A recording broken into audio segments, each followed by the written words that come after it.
I Yeah, have we heartily welcome the participants from different corners of India to this national webinar on fundamental rights amidst COVID-19, organized by West Khandesh Dalit Shikshan Prasarak Mandal's Dr. Babasaheb Ambedkar Memorial College of Law, Dhule, Maharashtra. A very warm and hearty welcome to all of you. Today we'll be joined by Honorable Professor Dr. Anand Paliwal sir.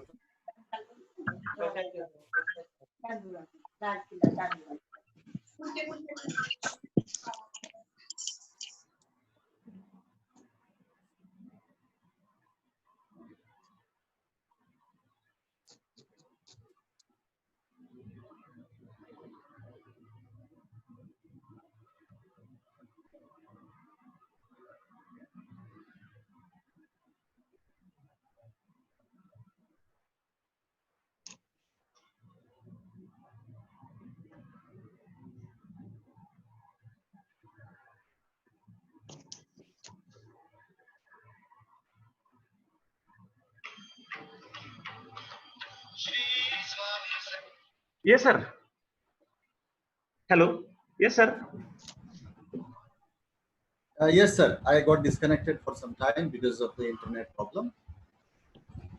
Once again, I welcome all the guests, all the resource persons, teachers, scholars,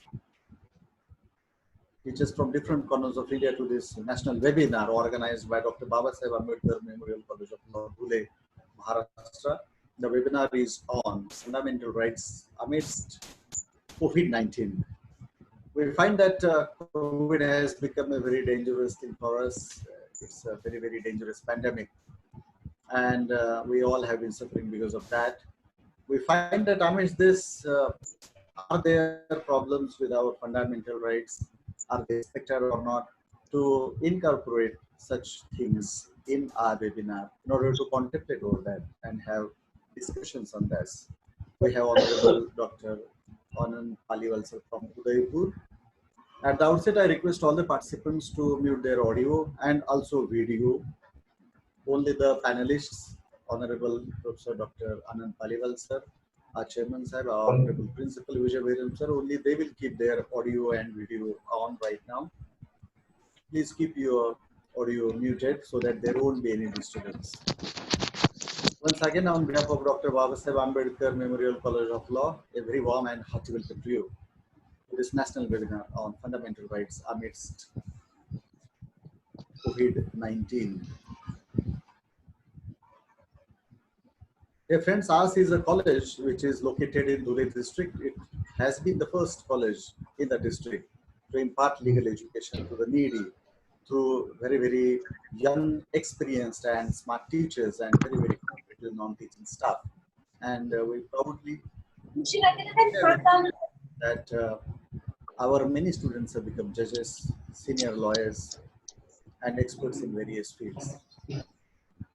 So this proud legacy has been started by Honorable Babasaheb Ashok Jubilee, an eminent lawyer of the time, a very close associate of Dr. Babasaheb Ambedkar.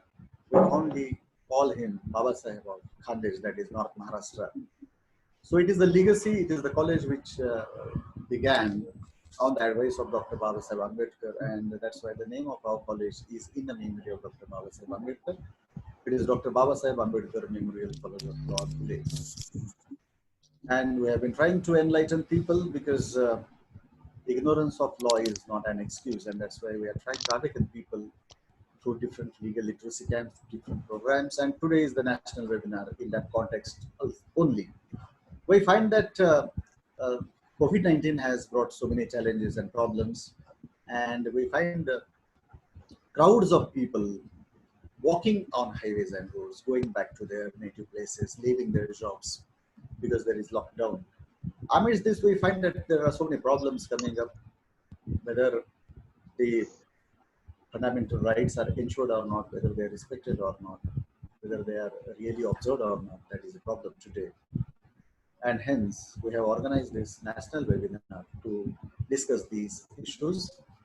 And we are very happy to have our chief guest, Professor Dr. Anand Paliwal sir from Udaipur.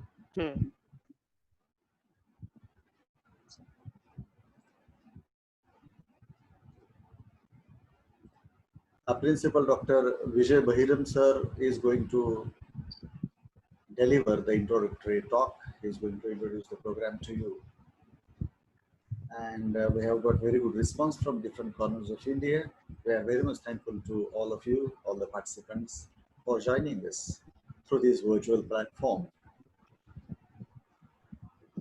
It's a great day today because our college has organized this national webinar, and definitely we'll try to give justice to this with the help of with the kind guidance of Honorable Chief Guest Resource Person. The chairperson of this webinar will be Honorable Chairperson of West Khandesh Dalit Shikshan Prasarak Mandal, Mahendraji sir. We are very much thankful to Honorable Babasaheb, who is the Secretary of West Khandesh Dalit Shikshan Prasarak Mandal.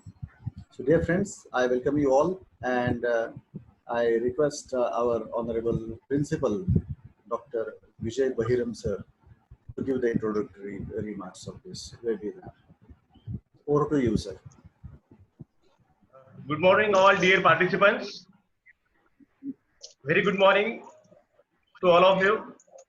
Dear friends, today's webinar is going to be organized under the chairmanship of Mahendraji Dhule sir. The chief resource person for the today's seminar is Professor Anand Paliwal sir, who is the Dean Faculty of Law, Udaipur, MS University, Udaipur. Dear friends, today's topic of the seminar is the fundamental rights amidst COVID-19. Dear friends, because of the coronavirus crisis and because of the lockdown period, we have a number of things differently. We have awakened of number of new things. We have new lot of things. So we never have thought on 15th of March that because of lockdown we will be locked into the homes and we will organize such an online webinar like this. But within these 2 months, we all people have understood the innovative ideas, the new ideas to be searched because of this epidemic, because of this epidemic crisis. Number of things have been going to be changed. So fundamental rights, the dimension of fundamental rights, the need of people, the protection of people, health rights of the people, the question of migrants, the question of low wages workers, number of these things were changing drastically. Again, the question of non-residential, the migrant people, all these things have been changed from number of days. And hence, it is expected that these changing issues should be discussed. So we have available this platform. This is the overwhelming response to this one-day national webinar on fundamental rights amidst COVID-19. Dear friends, our college was established on 6th of December 1975, and the parent institution West Khandesh Dalit Shikshan Prasarak Mandal was registered on 11th of November 1959. So on 11th of November 2020, our West Khandesh Dalit Shikshan Prasarak Mandal Dhule is going to celebrate the Diamond Jubilee year. And so from 11th of November 2019 to 11th of November 2020, number of programs. This is one of the items out of that. Our founder chairman, Advocate Buddhavasi Advocate Babasaheb Dhule, who have inspired from the thoughts of Dr. Babasaheb Ambedkar, has established this college from 6th of December 1975, and this college has given number of eminent lawyers and judicial faculty, the legal experts to the world. So number of eminent persons were very influentially working in a society who were the alumni of our college. Our college has been re-accredited with NAC with B+ and in second cycle. Our the chairman, Dalit Mahendraji Dhule, who is the chairman of West Khandesh Dalit Shikshan Prasarak Mandal, has inspired us a lot of time. Our secretary, Babasaheb Shikshan Patil, and number of other LMC members, Advocate Jidendraji Dhule, Professor Vilas Chavan sir, and my colleagues, my dear teachers and non-teaching staff has supported me a lot. and hence because of which we have organized this webinar for you people only. Hope that the topic is very interesting one. You will make use of it. Professor Anand Paliwal sir, who is the eminent person to highlight all these issues of liberty, protection of freedom is how much important can be understood by we people in these 2 months. So Indian Constitution has provided freedom, liberty, and number of days to we people. But the importance of that liberty and freedom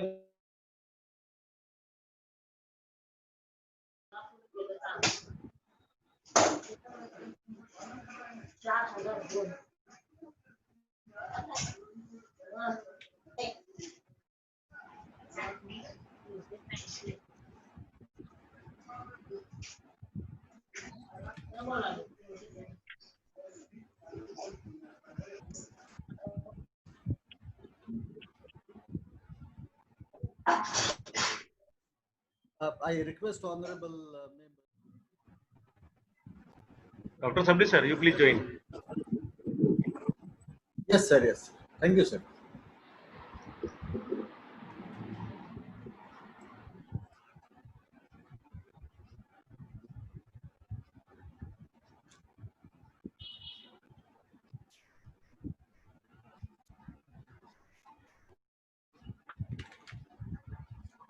I'm really sorry for this inconvenience, this disturbance, but it happens when technology is there.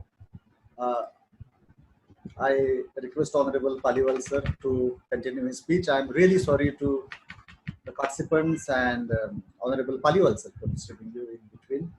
Sorry, extremely sorry for this inconvenience. Such a wonderful lecture by Paliwal sir was going on because of some limitations, some constraints we had to stop him. I hope sir will join shortly. Sir is already there, and sir, I'm trying to unmute you, sir, Paliwal sir.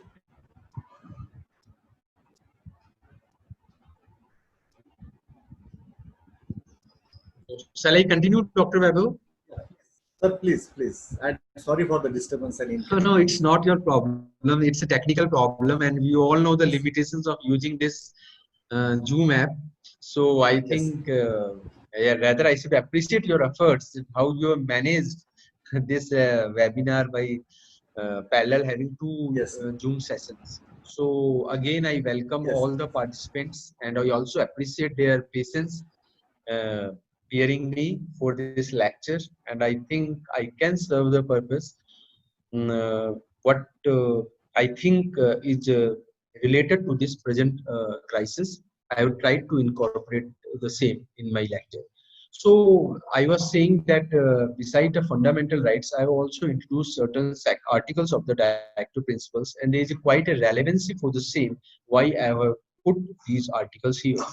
So the Supreme Court, in the number of cases, have shown that the directive principles not to restrict, but they are there rather to expand the ambit of the fundamental rights.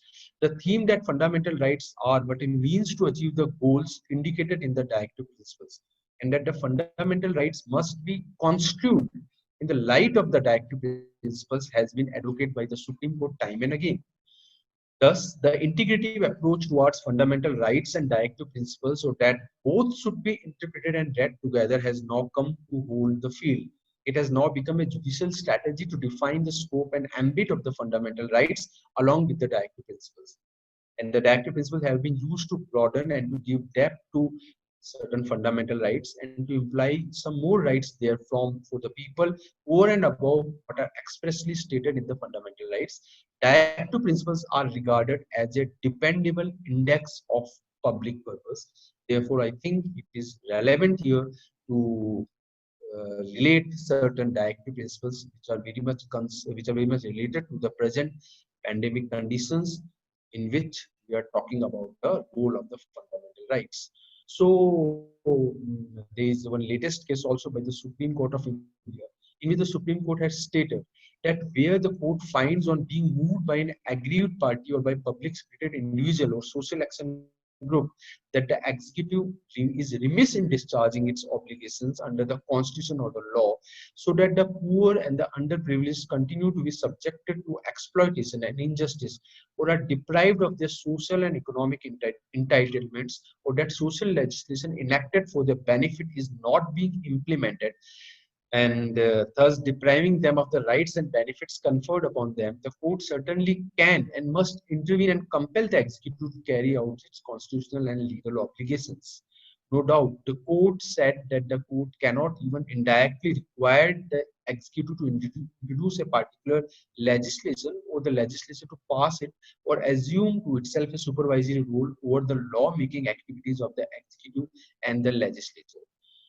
So what I have stated, that there was one case in which the private hospitals were being denied to test the COVID-19 patients, and therefore what happened, the litigants challenged that they have the right to choose the hospital, choose the doctor, and their right cannot be curtailed or taken away by the state government, and their fundamental right under Article 21 was honored by the Telangana High Court. Again, there is another case in which where the private hospital refused to admit the COVID-19 patients on the condition that who is going to bear the burden of this all the treatment the bill, and who is going to pay the bill, these bills, and therefore they refused to admit such patients. Another aspect was there when the Gujarat High Court took the cognizance, which was suo motu cognizance, means on the basis of some anonymous letters, on the basis of some letters which were written by the doctors, the names were not mentioning. It was the stand was taken by the state before the court, honorable court, that why you are entering all these letters, what is the reliability, how you are going to rely on these anonymous letters.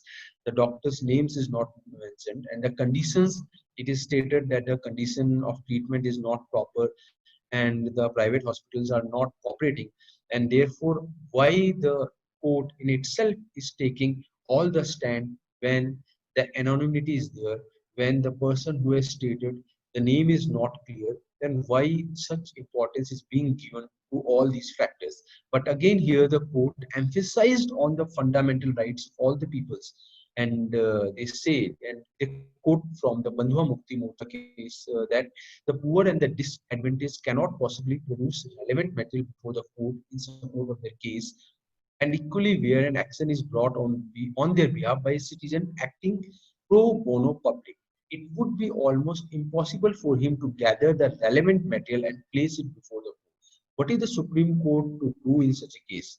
Would the Supreme Court not be failing in discharge of its constitutional duty of enforcing a fundamental right if it refuses to intervene because the petitioner belonging to the underprivileged segment of a society or a public spirited citizen espousing his cause is unable to produce the relevant material before the court?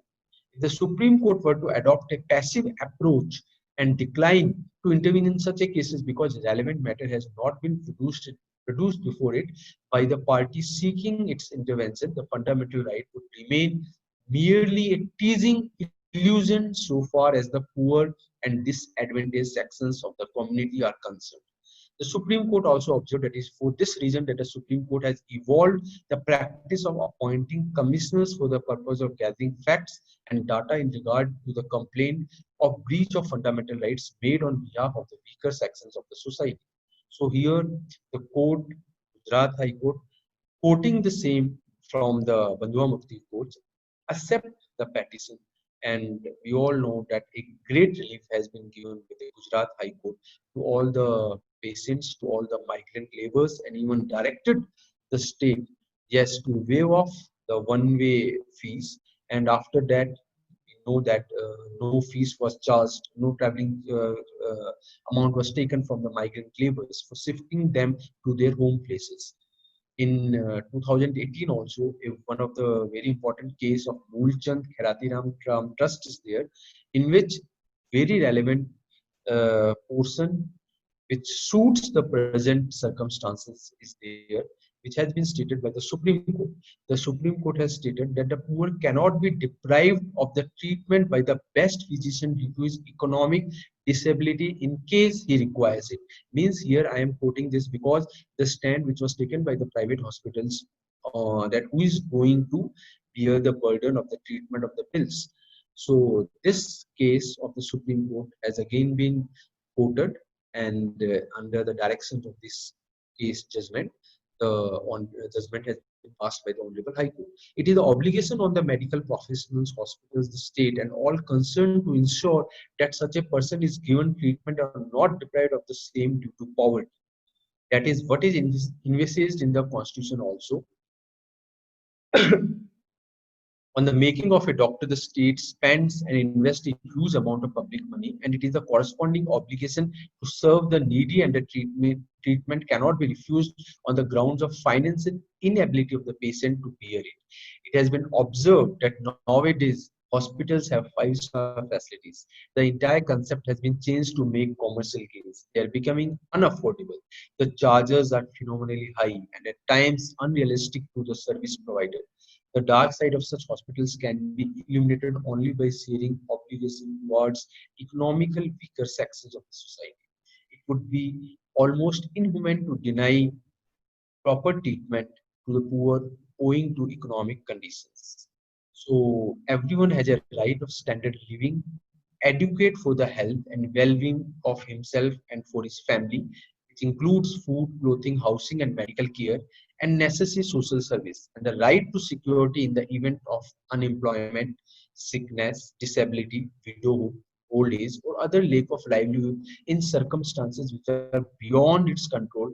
That is the present circumstances also COVID-19, which are beyond the control of the human beings. Because of that, they are forced for all the sufferings which is going on. So these are some of the relevant Supreme Court judgments which has been followed by the, which has been quoted by the High Court while providing relief, and the fundamental rights come as a shield to protect to protect these migrant laborers, to protect the patients, to protect the persons who are undergoing quarantine, to protect the persons who are not capable to bear the burden of the treatment. So again, it is well settled that Article 19(1)(g) is not absolute in terms, but is subject to reasonable restrictions, and reasonableness has to be determined having regard to the nature of right alleged to be infringed, purpose of the restriction, extent of restriction, and other relevant factors. In applying these factors, one cannot lose sight of directive principles of state policy. The court has to strike a just balance between fundamental rights and the larger interest of the society. Again, after going from this right to health, now we come to the right to religion, to profess, to practice the religion which is stated as your fundamental right under Article 25. We know that Allahabad High Court has banned the use of the loudspeakers, but they permit to go for the Ajahn, because the officer SHO there, he refused muezzins who used to recite the Ajahns, stating the lockdown conditions, because they fear that the Ajahn may give to the assembly of the persons.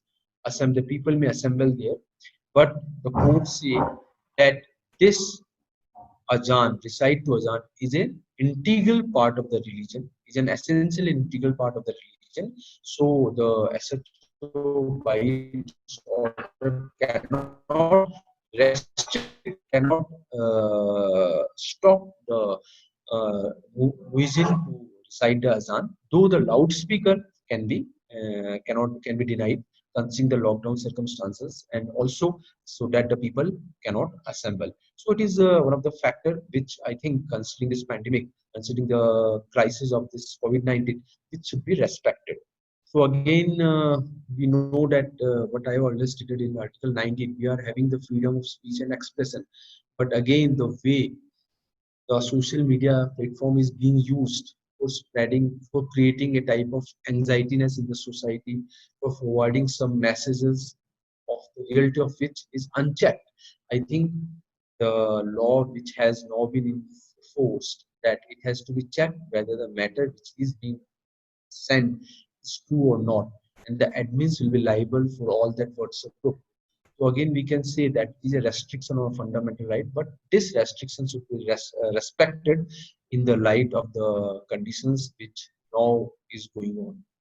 Some economic weaker sections of the society, students who are admitted in the private schools. Now the schools have gone for the online classes, but these economic weaker section students who have been admitted in the private schools, they are not in a position to afford the laptops or the Android mobiles, so they are not having enough amount to pay for the data usage.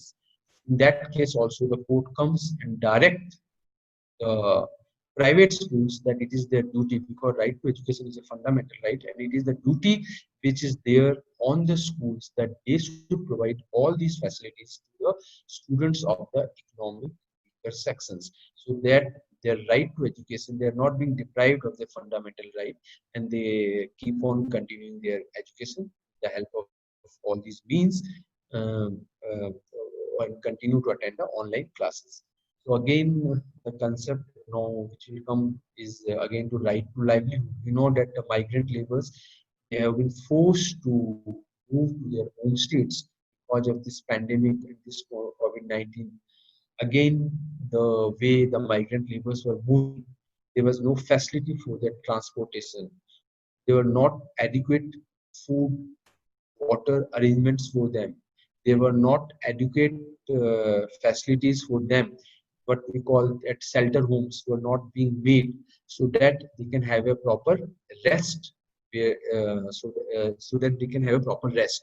But recently we know that Andhra Pradesh High Court, day before yesterday, Andhra Pradesh High Court has directed that all these facilities should be done by the state, so that the movement of the people because of this pandemic, they do not suffer because of food, because of other shelter problems, because of other this water, food, other shelter problems. It is the duty of the state to protect the fundamental rights of all the persons. So again, if we go for the next implemented implied fundamental rights, then we know that the migrant laborers, they have moved to their home state. And income is the foundation of many fundamental rights. Then the work is the source of it. Then again, the right to work, it is also their fundamental right. So it is for the state to ensure that the laborers who have been forced to migrate should not be deprived of their this fundamental right to work. It is a duty that has been cast on the states by the fundamental rights, by the constitutions through fundamental rights, that their right to work is respected so that they can earn their means for their livelihood. So a day before yesterday also, yesterday only, the Supreme Court has again given a very taking suo motu cognizance in problems and disease of the migrant laborers. Supreme Court has directed what measures and steps all the state government has taken regarding the food, regarding the shelter, regarding the transportation. They have to tell. And Supreme Court in one of the petition also stated that why the government is so much worried about the Air India financial health. Means if the middle seat is unsafe, regarding if you are going to book the middle seat and it is unsafe as this COVID-19 case is concerned, or social distancing will not be followed, then why the government is much concerned about the booking of the middle seat? Why the government is not more concerned about the right to health of its citizens? So these ways the fundamental rights in this condition is protecting us from the various state policies. I think I should say that where the state is not taking the view the state should take, where the state is focusing more on the economic aspects rather than the health aspects of its citizens. Supreme Court is there, the High Court is there to take care of our rights, and it is the fundamental rights which is protecting us. And initially, I have already stated that we are governed by the states. Doesn't mean that we have surrendered our fundamental rights. We have surrendered all the rights to the states. It is for the Constitution. We are getting the rights from the Constitution, and for the state, that over each and every right should be respected. So the preamble, the fundamental rights, and the directive principles, these all can be characterized as the trinity of the Constitution. The Constitution is based on the bedrock of the balance between the directive principles and fundamental rights, and to give appropriate primacy to one over the another would disturb the balance. So fundamental rights and directive principles have to be balanced, and that balance should always exist in the favor of the public good. Where the preamble states the goals and objectives of the constitutions, and from the words in the preambles, it becomes clear that ultimate source for the validity of all the sanctions behind the constitution is we, the people of India. In the present COVID-19 circumstances, it is for us, that is we, the people, to respect the fundamental rights along with the fundamental duties, and to respect the fair and reasonable restrictions. And the state should also ensure that the directive principles are taken care of while framing all the policies regarding in the governance. Look at Article 21, fundamental rights, along with the principles, along with the preamble, along with the directive principles. We can come and say, or we can arrive at a conclusion that social justice, right to economic justice, economic equality, and economic empowerment of the weaker section of the society, it constitutes fundamental rights. So in these present circumstances, the fundamental rights are acting as a shield against the troubles, against the pains, against the sufferings due to COVID-19 epidemic, and mitigating the troubles, pains, and sufferings to a great extent. I thank you all for hearing me patiently on this topic. Dr. Weber. Yes, sir. Thanks a lot, sir. It was very, very spontaneous, full of insight, sir. The way you covered so many issues, including education, aviation, the fundamental rights of the migrants, the workers, the passengers traveling in aeroplanes, etc. It was really very, very wonderful. Highly insightful to listen to you, sir. Being a resource person, being such an acclaimed personality, you are still down to earth. That is your greatness, sir. On behalf of Dr. Babasaheb Ambedkar Memorial College of Law, I thank you from the bottom of my heart, sir. We all are impressed. I am really sorry for the inconvenience that was caused in between because of technicalities. But really, it was a great treat amidst this lockdown. There are many positives of this lockdown, and one of them is listening to your lecture virtually on the digital platform through Zoom. Otherwise, it would have been difficult to listen to you. So, thank you very much. Now, I am going to unmute Honorable Chairperson, Chairman of West Khandesh Dalit Shikshan Prasarak Mandal, Sri Dadasaheb Mahendra Jinile, who is the chairperson of this webinar. I request him to address us. Hello, sir. Yes, sir, please. Good morning. Hello. Morning. Good morning, sir. Yes, sir. Sir, we are far away from each other, but we are keeping distances as per as government's advices and rules. And I thank you very much for conducting your lecture, expert views, guidance for our students and our college. And actually, this pandemic has created much problems in the world, not only in the world, but in our house also, in our college also.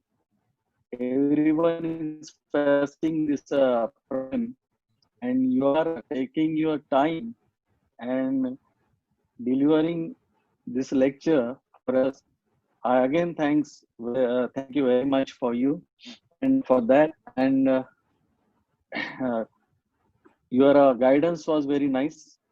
After I was somewhat late to join you, but on the occasion of Diamond Jubilee of our college institute, which is running schools, colleges here in Nandurbar district and Mumbai and Dhule. Our college was established in 1960. Institute was established in 1960, and so we are completing 60 years in this year, approximately in October. So Principal Dr. Vijay Bahiram started this golden diamond jubilee year from your guidance, which was very nice to hear all the topics you covered in such a pandemic situation of COVID-19. And I must tell you about our college. The gold medals are there always, each and every year. Our college has not lost an opportunity to miss the gold medal. Okay. Hello. Yes, sir. Yes, sir. Please continue. So I must tell you that in last year, not last year, in 2018, there is a India's famous educational magazine, Career 360 Degree. In that, top Maharashtra's 10 colleges were the list was there, and in that 10 top colleges, our college was there, and in one of the best colleges in India. You can see that February edition of 2018 Career Guidance 360 Degree magazine. So it's a hard work, and to continue, we are continuing our journey since 1975 up to the 2020, and because of this, we have been awarded various gold medals from time to time in your university since establishment. So I'm very hopeful. Again, we'll try to develop our skills, education system, and other things in this Diamond Jubilee years. And I thank you very much again for conducting such type of webinar, not webinar, but lecture. And physical presence are not possible there now. Instead of this, we are going on the e-platform, which is supported by Zoom applications. This is our first e-presentation, means this is our first program on e-platform. That's why we started this year in such a pandemic situation, and we have got more months again to cover these portions and other things and educational programs. So I hope we'll achieve this in a short period of time, and such guidance from the experts like you, Mr. Anand Paliwal sir. I thank you very much for you for coming online and delivering the expert guidance for our student in our college. So on behalf of them, I again thanks for coming on the line, and your expert guidance was very much important for us, and you are going to come and visit our college once when a pandemic is over. Dhule is not on the main line, but you will have to come. We'll request you and we'll remind you to come. Request you to come here to deliver again some lectures on behalf of your knowledge. And thank you very much for. Thank you very much, Babasaheb, for your presidential remarks. Your inspiration is always there, and we get motivated by you all the time. It is because of your blessings, your guidance, and support that we conduct such events, such programs. We are celebrating Diamond Jubilee of our institution, West Khandesh, Dalit, Shikshan, Prasarak, Mandal. The sapling that was planted by Honorable Advocate Ashok Jinile has grown into a very, very big tree, giving fruits, flowers, shade to millions of people. And now you are looking after the kids' maintenance, and we are working for that under your guidance. Thank you very much for your presidential remarks.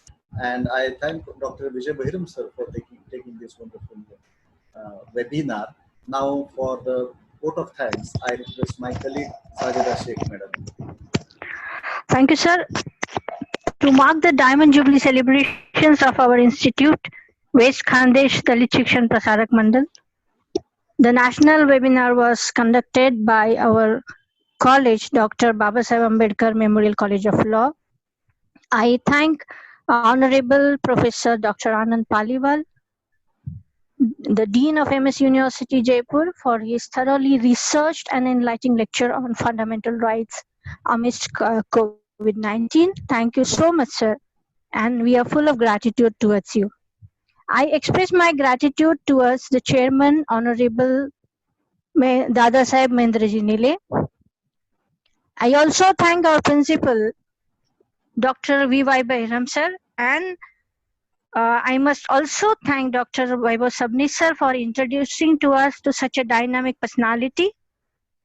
Here in this webinar are present the dignitaries like Dr. Reddy sir and Dr. Chaudhary sir, who are our guiding lights, and I express my thanks and gratitude towards them.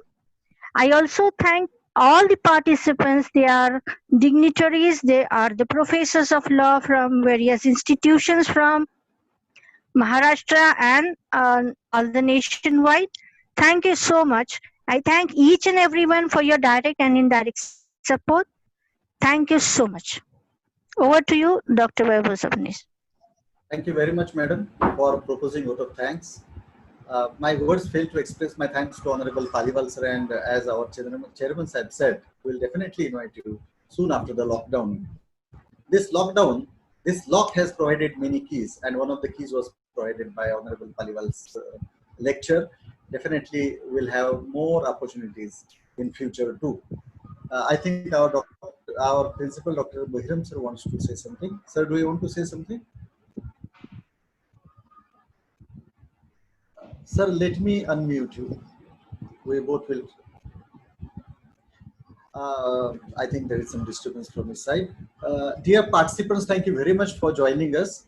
Your certificates will be issued very soon because we have got tremendous response, overwhelming response. It may take 2-3 days also for the certificates to reach your emails. Thanks for the cooperation.